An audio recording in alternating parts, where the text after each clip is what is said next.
부동산 경력 20년의 도시계획학 박사와 함께하는 상가중개 실무입니다. 지난 시간에는 상가의 종류와 장단점에 대해서 알아봤고요. 오늘부터는 본격적으로 상가중개 실무에 대해서 공부를 해보도록 하겠습니다. 먼저 상가중개 특성입니다. 상가중개는 다른 물건의 중개하고는 어떤 특징이 있느냐 고 살펴보는 건데요. 첫 번째는 일단 전문적이다. 그죠? 중개사도 전문적이어야 되고 고객도 전문적이 된다. 뭐 예를 들어서 이제 병원 전문 중개사들이 있죠. 물론 사이트도 별도로 있고, 그리고 그 병원 컨설팅 업체들이 이제 통상적으로 많이 찾으러 오죠. 그리고 의사들도 자주 옵니다. 근데 이제 병원 개원을 하려면은 뭐 어떤 절차를 거쳐야 되는지 이런 것들은 상당히 전문적이어야 되겠죠. 그리고 이제 호텔 전문 중개사. 그 다음에 또 어떤 게 있을까요?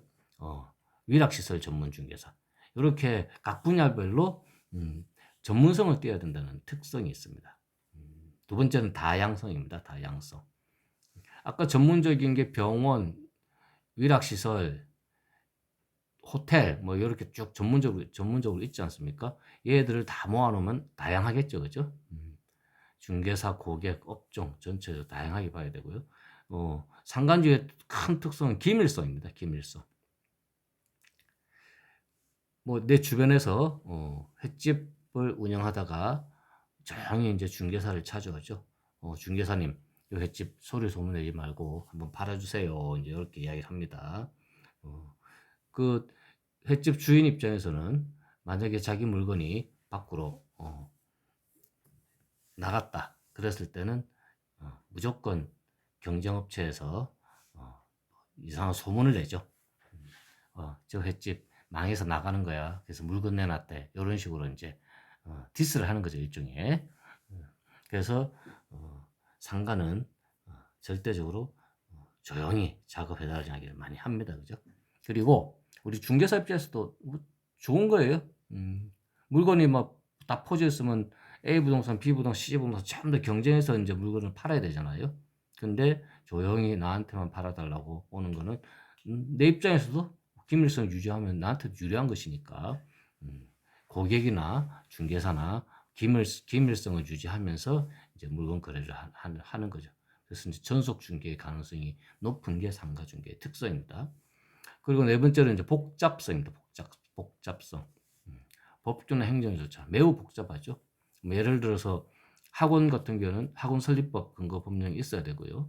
그리고 뭐 음식점 같은 거는 식품위생법 근거 법령이 있어야 되고 여러 가지 개별 법률들이 있죠, 그죠? 물론 자유업종은 법률이 없습니다만은 어쨌든 간에 관리업종 같은 경우는 법률에 근거해서 허가나 등록 신고를 하게 돼 있고요. 그에 따른 행정 절차, 뭐 여러 가지 구비 서류라든지 위생 교육을 받아야 된다든지 뭐 이런 절차들이 쭉 있습니다. 그래서 상가는 매우 복잡하다. 그래서 이제 상가 중개는 접근이 쉽지 않다, 어렵다 이렇게 이제 판단을 하고 있죠.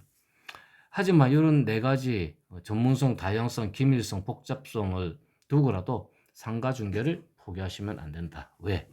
상가 중개는 수익성이 크다. 그죠? 일단 상가 중개는 매매나 전월세나 법정 중개보 수요율이 어떻게 되죠? 네, 0.9%입니다.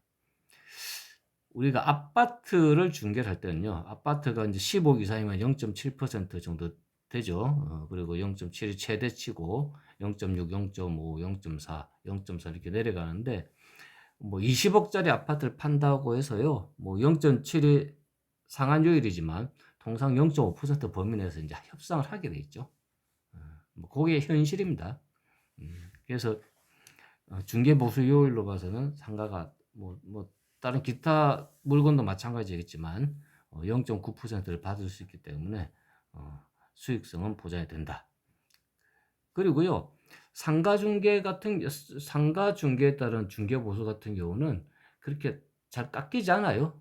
왜 그런가 하면은 옛날부터 상가 임대 중개 보수는 그냥 한 달 월세로 가능적으로 이제 서로가 굳어져 있죠. 예를 들어서 1억에 500짜리를 임대를 들어간다. 한 달 월세 500만 원이잖아요. 요걸 0.9% 계산하면은 얼마죠? 5, 6. 보증금 1억에 보증금 1억에 1억에 더하기 500이니까 500만 원. 500만 원 곱하기 100을 해줘야 되죠. 그죠? 그럼 얘는 5억. 그죠? 그럼 1억하고 5억하고 더하면은 6억이 나옵니다. 6억에서 곱하기 0.9% 하면은 얼마죠? 540만. 한 달 월세 500이잖아요. 거의 비슷해요. 이렇게. 그래서 이제 그나마 베테랑들은요, 상가 중개업소 별로 깎으려고 안 그래요. 어차피 한 달 월세 준다고 생각하기 때문에. 그리고 어차피 그 지역에서 장사해야 되는 거잖아요. 거래 중개사한테 밑보여 봐야 별로 좋을 것도 없고, 중개업소 깎는 거 이상으로 또 중개사가 친구들이라든지 지인들 모시고 와서 또 팔아주는 것도 또 나름대로 또 협력관계 형성되기 때문에 상가 중개보수는 저는 뭐 0.9% 거의 다 받는다고 보시면 돼요. 뭐 어쩔 수 없을 땐 깎아 주기는 하지만 제 같은 경우는 0.9% 거의 다 받는다. 그리고 상가 중개는 또 중개 보수만이 아니죠, 그죠?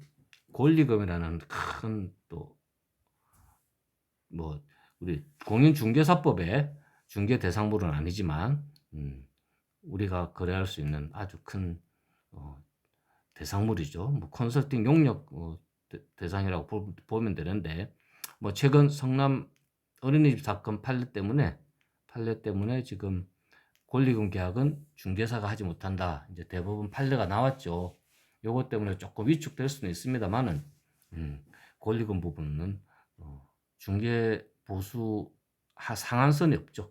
이건 중개 보수가 아니고 컨설팅 용역 수수료 개념으로 보시면 됩니다. 그래서 뭐 권리금이 1억인데 내가 3천만 원을 받든 4천만 원을 받든 거기에 대해서는 법적 제재를 받지 않는다. 판례와 관련해서는요, 대법원 판례가 권리금 계약서 작성은 중개사가 할 수 없다. 행정사가 해야 한다. 이렇게 판례를 내렸는데 사실 좀 무리가 있는 판례라는 생각이 듭니다. 우리 중개사들이 권리금 계약을 통해서 받는 수수료가 권리금 계약서 작성에 대한 대가는 아니죠. 그 기존 권리자와 신규 승계 인수 권리자 간의 중재와 알선을 통해서 또 조정까지 해가지고 무수한 노력 끝에 권리금 계약을 성사시키고 그러한 사실 행위에 대해서 컨설팅 수수료를 받는 것이지 딸랑 권리금 계약서 1장 내지 2장 작성했다 해서 받는 게 아니지 않습니까? 그럼에도 불구하고 대법원에서는 권리금 계약서 작성은 불법이다. 니네들 해서는 안 된다. 행정사에 맡겨라. 이제 너무 행정사법의 범위를 포괄적으로 보고 있는 거죠. 그래서 여러 가지 이제 논란이 있는데요. 어쨌든 지금 협회에서는 권리금을 우리 중개 대상물로 끌어들이려고 공인중개사법 개정 작업을 지금 하고 있습니다. 국토부하고 지금 열띤 논의를 하고 있는데요. 만약에 중개 대상물로 포함이 된다 하면은 뭐 큰 무리가 없는 대신에 이제 중개 보수 요율이 이제 논란이 될 겁니다. 그전에는 뭐 10%도 받고 20%도 받고 그랬는데 중개 대상물로 포함이 돼 버리면은 그렇게 높게까지는 받을 수 없을 거예요. 우리 입장에서는 한 5% 정도 생각하고 있는데 아마 뭐 그까지는 못 갈 것 같고요. 한 3% 안팎에서 협의가 되지 않겠나 저는 그렇게 생각하는데, 어쨌든 간에 기본적으로 옛날처럼 그렇게 많이는 받지 못하는 현상이 나타날 수가 있습니다. 그 현재는 아직 법제화가 안 돼 있기 때문에 어쨌든 권리금에 대한 중개, 알선은 행위는 하고요. 권리금 계약서는 그냥 당사자 쌍방이 작성하는 걸로 그렇게밖에 할 수 없을 것 같아요. 우리 중개사 도장에 들어가시면 안 될 것 같고요. 일단 대운 판례가 나왔기 때문에. 그리고 별도로 용역 계약서를 작성해서 용역 수수료에 대한 계약서를 작성해서 그걸로 근거로 수수료를 받는 그런 형태를 취해야 될 것 같고요. 뭐 그것도 싫다, 깔끔하게 하고 싶다 그러면은 권리금 알선 중재 합의가 된 상태에서 행정사를 부르셔요. 행정사 불러서 행정사가 권리금 계약서를 작성하게 되면은 아무런 법적 문제가 없게 되겠죠. 뭐 중개 대상물로 포함되기 전에는 이런 편법으로 갈 수밖에 없을 것 같습니다. 네, 오늘 여기까지 하겠습니다. 고생하셨습니다.